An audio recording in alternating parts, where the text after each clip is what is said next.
Hey everybody, welcome to another Quantum Anomaly Plays LevelHead episode, and today we are going through the patch notes of patch.11, released today, and that is Wednesday, 7/31,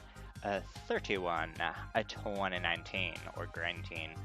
So let's go ahead and there's a lot of notes in this one, and they're all pretty functionally related. So let's get right on into it and see what we've got. Alright, so today, LevelHead patch .11 Secret Society. There are quite a few things that are changing, and this also sets up the groundwork that's going to change a lot more things in the future. The foundation actually placed during the last patch when we got notifications put in. This one builds on top of that, working more into the social aspects of LevelHead, getting more into that community-driven content and getting us more ways to interact and display ourselves as LevelHead community members and level creators and the like. So, hopping right on in, the first big thing that we get right out of the gate, avatars. So this is awesome. This is something that we've seen change a couple of times, and we've gotten little bits of, but now it's really blossoming into some great looking bits of artwork. Starting out with just some generic pieces from, pieces in game with some cute little backdrops behind them, and the promise of some additional content as unlockable content for achievements, something that they claim in the podcast actually is already in the game. They just don't have all of the UI elements created for them. So achievements are technically being tracked. They are in the web code somewhere back there, and they'll be coming out as part of an additional feature enhancement, possibly within the next patch. And if they're already kind of talking about it, then it's probably pretty close to being done. They don't usually go too far into the weeds of things that they would like to do or are doing unless it's pretty much a done deal. But we do have achievements confirmed, and we have confirmed more profile avatars, but we start with 14, and they're awesome. I'm actually going to have a real hard time picking which avatar I want to throw in there. Of course, the giant blobfish is going to be a hard one to pass up, but I feel like a lot of people are going there, so I don't know. The gold key looks pretty good, and the switch guy looks pretty good as well. So, on top of this, continuing with more community elements, we have a completely revamped profile page. This is starting to look really good. Starting to see, big numbers for things like the number of followers, a few more stats, and some reorganization of the stats, as well as an updated level feed showing off a little bit more of what you've got going on, what makes you up as a player. So that's good to see. Additionally, along with this profile, we're having creator cards. These are UI elements that show off the player themselves, and those are nice to see, being able to see who's following who, and just getting more of that social depth into the game and getting it into the hands of both the creators and people that are searching for. If you're looking for certain types of creators, or you find a creator, is just bringing a little bit more life, bringing that more social aspect into the game. I'm really loving what I'm seeing right now. Also, the introduction of followers. This is a combination and a change from the buddy list and the subscription system. So originally you were limited on the number of subscribers you had, but you could have unlimited buddies. And there were questions as far as, well, what is the difference between the two? And all of that has been combined into one new stat that is just following. So if you're following somebody, you'll get notification updates in your notifications feed, and it'll also show how many people you're following, how many people are following you, etc. No more questions about what it means. It says what it means, and it means what it says. It's followers.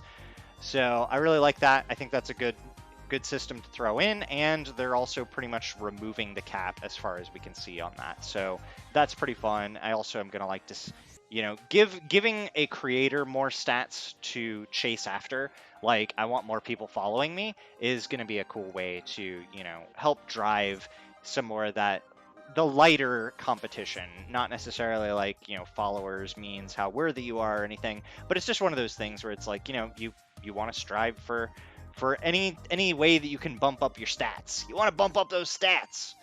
So Speaking of which, if you've got stats to be bumped up, you've got to have a way to search those stats, and the updated creator browser does just that. So no longer is it just a grid list of people sorted by most playtime generated first, although it is going to default sort to most playtime. They did incorporate the new creator cards in here, so you can see a little bit more about the creator, not just the name and everybody with a blank face, although I have not changed my avatar yet. And it looks like I've got some work to do to reclaim my #1 spot in most playtime, but we'll get into that in a little bit. Functionally, within the game, outside of just the interactive aspects that we have for people and community-generated community, is a few changes to some actual gameplay elements. So now we have the ability to use any of the tile sets as secret areas. So as you can see in the GIF here, they have opened up and allowed you to make secrets out of the spookstone and the concrete, and what's the other one? The wood block, the rickety wood.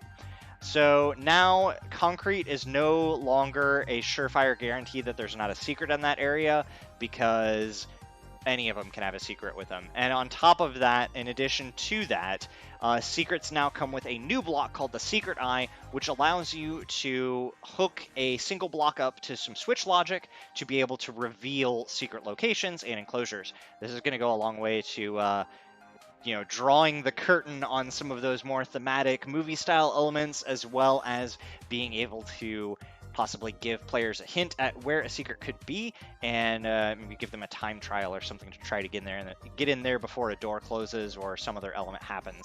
So I think that's going to have a lot of fun uses. I think that's going to be pretty cool. Additionally, something that a lot of people have asked for a long time, no longer are we stuck with using complex switch logic to lock specific doors or batteries. We now have 4 colors of keys. I'm assuming these are going to match the colors of pretty much all of the other blocks: yellow and orange, the green, the purple, and the blue. So we'll see just how closely they match, but I'm pretty excited for colored doors. I think this is going to make a lot more Metroidvania-style levels into just that additional tier of having, more options for players to gate specific types of content, to make more interesting puzzle levels, and things of the like. So there are quite a few other patch notes. We're not going to get into everything that's going on here. Of course, if you want, you're more than welcome to pause at any time through here, and or you can go on to bscotch.net and go to their blog, where the full patch notes will be listed. But in addition to the massive amount of UI elements that are in there, the Secret Eye and the enclosure tiles for various pieces, they have updated a little bit of the colors. One of the things hinted at in visuals that is actually down in gameplay, is that we are getting larger jack drops. So the jack drop is the item that the little spiky bit drops the spike, falls down. You can now make 2x2s and 3x3s of those as well, which I think is awesome. Additionally, you can now place turbo gems and mega gems inside of items that you could put regular gems in. So you can now reward turbo gems and mega gems for stomping on enemies, crushing blocks, blowing up bricks, all of the things that you could put in there. There, of course, is the jack drop info as well. This is actually a really small change that I really appreciate. So items that could mount to solids. So for instance, the lock switch would traditionally check down, then sideways for mounting points, then up. And what this would mean is that if you had a 1-tile high column and you wanted the lock switch to be at the very top of the column, it would stick to the side. Functionally, this didn't change anything, but just the way it looked, it would have, like, if you're trying to make something symmetrical and you have 2 lock switches, they'd both stick to one side. It'd look kind of weird.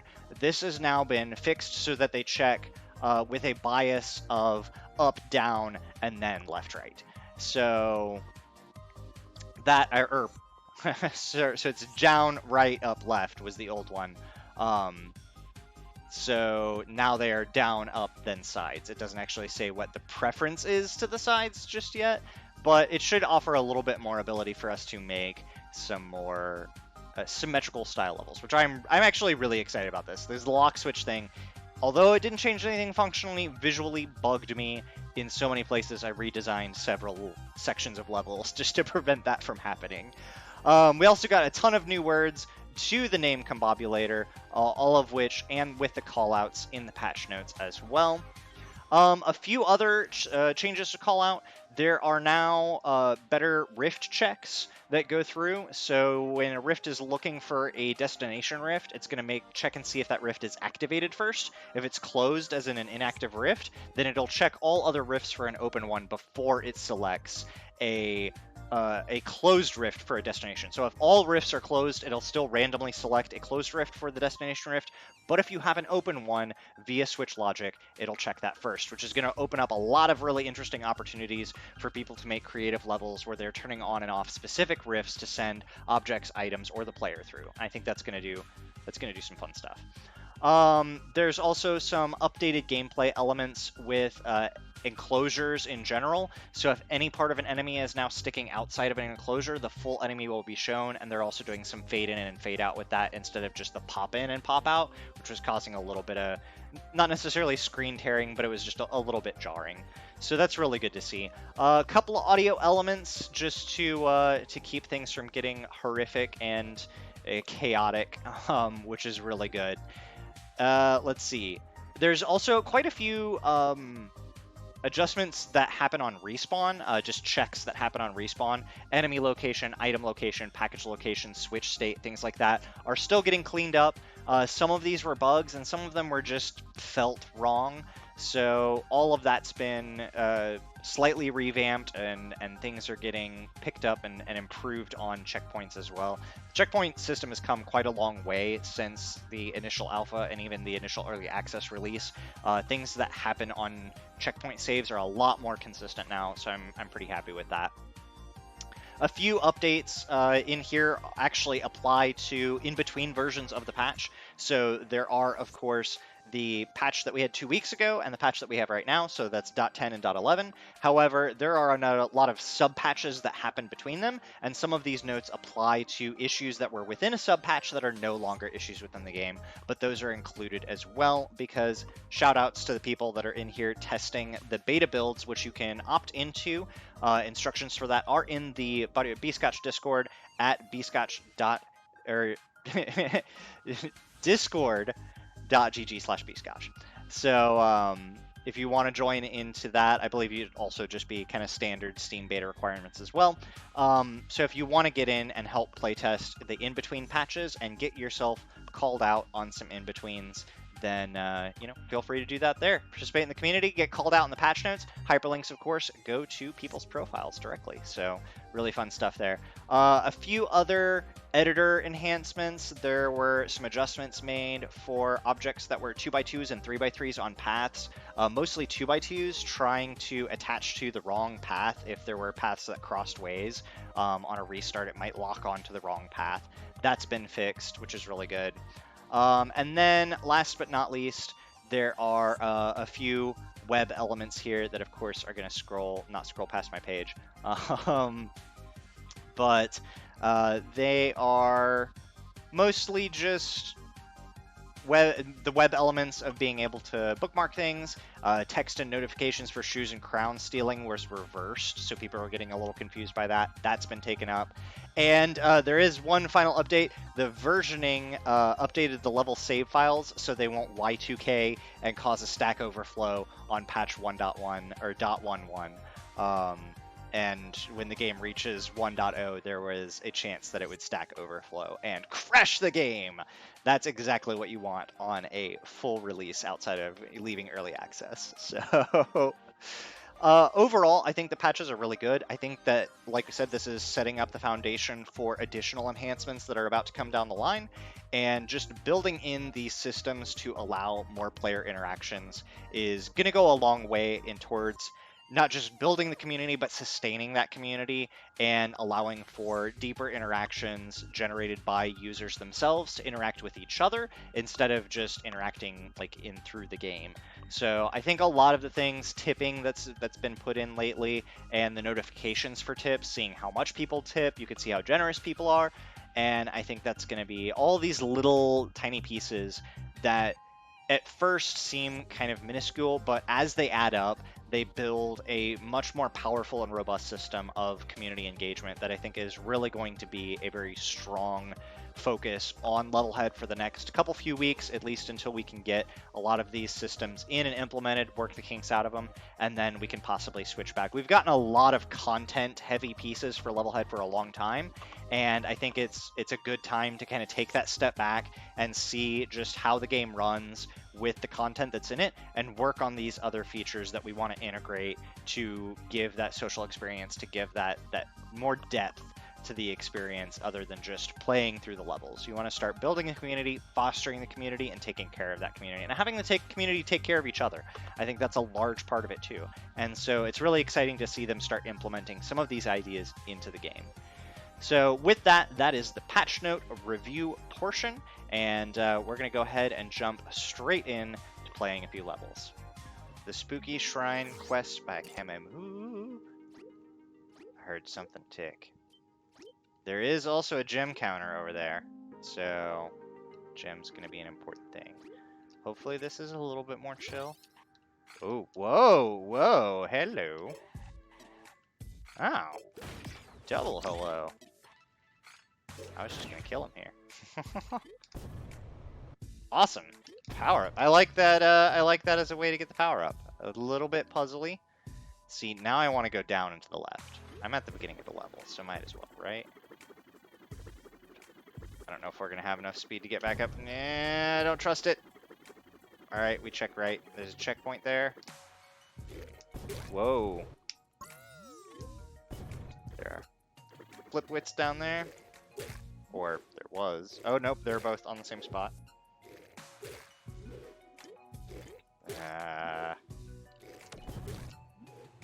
Man, you can get some serious jump height off of a bounce. Ah, oh, okay. I don't need to forget the gem either. There we go. Okay. Campaign only 95%. I know. I do have all of the levels opened. All right, there's no gems in here. Is there a gem in the middle? No. Okay. I'm gonna leave a little bit of a step here. Yeah, I can't do the bug pieces and everything. I probably could, but I get frustrated. I get upset. I'm no pro. How do we break open? We need like a waylay? Is there any way to get up to him other than jumping on this guy? Oh, okay. That's okay, because I want as many bops on this dude as possible.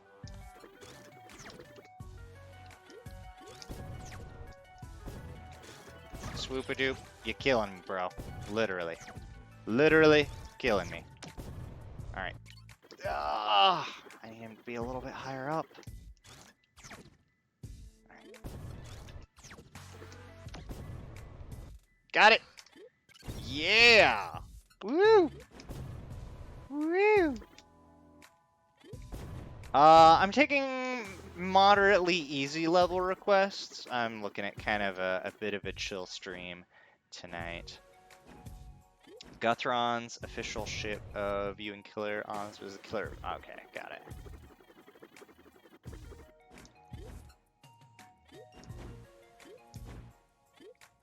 Okay.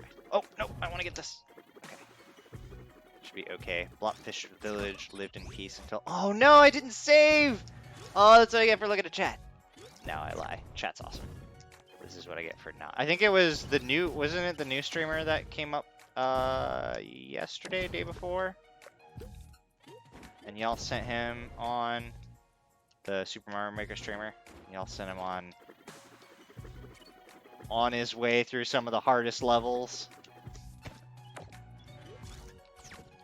But I myself have not played through it yet, no. Gummy? Yeah, I think that was his name. Okay, I don't know if I want this or not.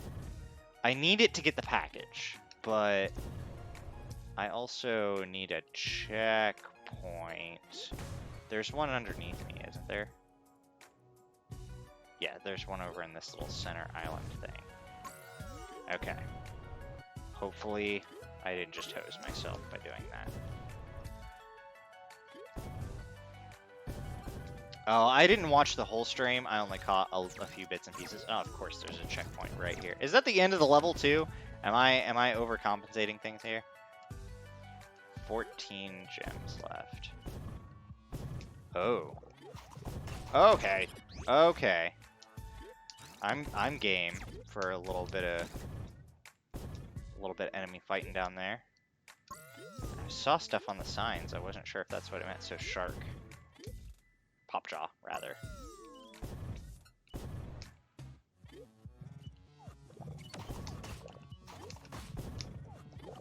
Alright. The one Kimmy made. I want to drop right on him. Boom. No! Oh, come on. That was good. I mean, I don't think Butterscotch can keep track of what streamers have played your levels, unless they did. I mean, might be able to do that through the API. Okay. Oh, dang it. I wasted my shot. Alright. I need to be very careful getting these and having enough jet speed to come back. Oh, you mean you can't check a level to see who's played it already? Yeah. Jumping punches. Uh-oh. You never know. Oh yeah, you don't know if I played your level or not. Maybe I have, maybe I haven't. Is there, whoa, how did that shift out of place? Is there a reward down here for getting all the gems? See the gem screen over there. I kind of want to like fly in over there and see if there's something.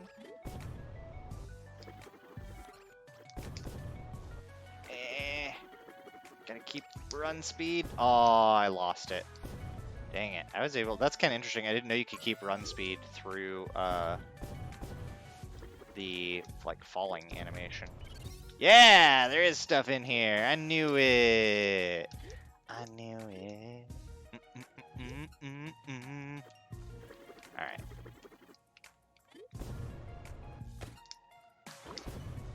Whee! Whack. Wham! I like this. This is a good level. Woohoo! Alright. And who was next? Blotbush Battle Gosh by the Fallen Legend. Have I played this one? Like trees. Up and over. Splatfish. Blatbush. Gems. Flatbush. Uh-oh. I'm stuck. Am I not supposed to be stuck? Why haven't you? I don't know why you haven't watched my YouTube videos yet.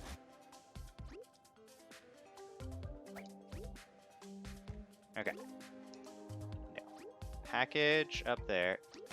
Package there. Package. I can't get in through here. Can I get him? Looks like I can almost bop this one.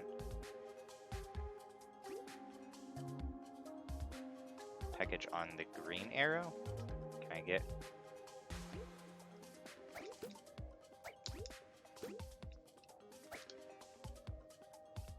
Can I go in through there? Can I go through there? Can I go through there? Can I go through here? I'm actually not sure what that tile is. Oh, is it? Is that a concrete? Is that? So it's a hidden tile with.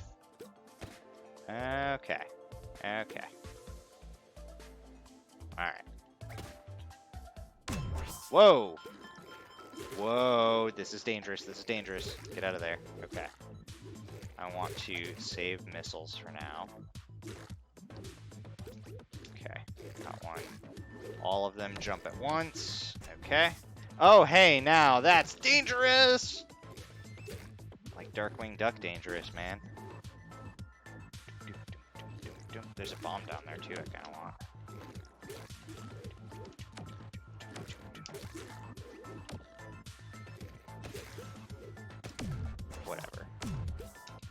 Do I get extra bombs? Oh, yeah. What is this pattern?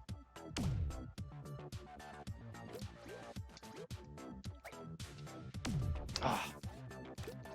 I mean, I'm assuming I gotta kill the other blobfish. Because, I mean, that's just what a sane madman would do, right?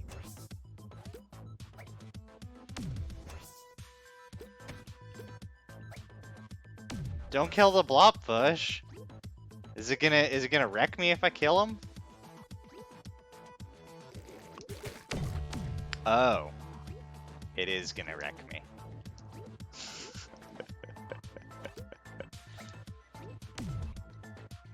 I mean, I'm not as horrific as BMI, but flip whips are my enemies. Blobfish are friends.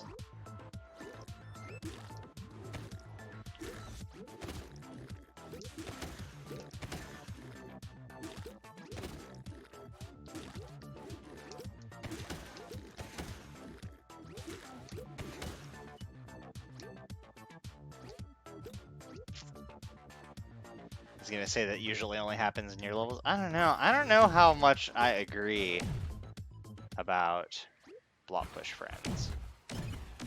Yeah, see, they get missiled. That's what they get.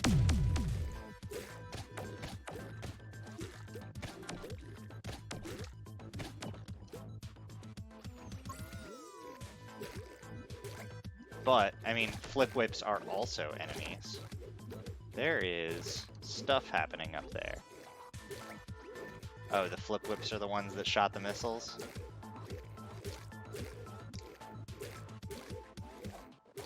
Yeah, I saw that. That's good. That's a good little vine. I like that. Okay. Well, unfortunately, I couldn't kill the flip whips to get the Mystic Secret down here. And I don't get any extra shots. I can't break them out, so I'm gonna have to reset that. Oh, come on! Just give me my 2 shots in peace. What? There we go.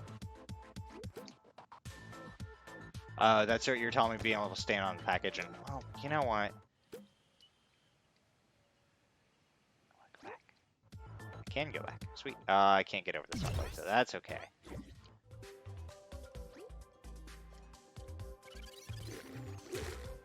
How does I kill blobfish? Yeah. I'll take victory. That's alright. That's good. I feel like I need to go back through and do it without killing the blobfish now. I want to thank everybody for stopping by and checking out the patch notes with me on this fine day and getting to play a few levels as well. Remember, if you have some viewers levels that you'd like to get played, hop into the Discord or join me on Twitch, twitch.tv/quantum_x_anomaly. And links, as always, are available everywhere. All my socials are everywhere. Like, subscribe, do the things that you like to do. And I appreciate every one of y'all for coming out and hanging out with me. This has been Quantum Anomaly, and to everybody else out there, keep building.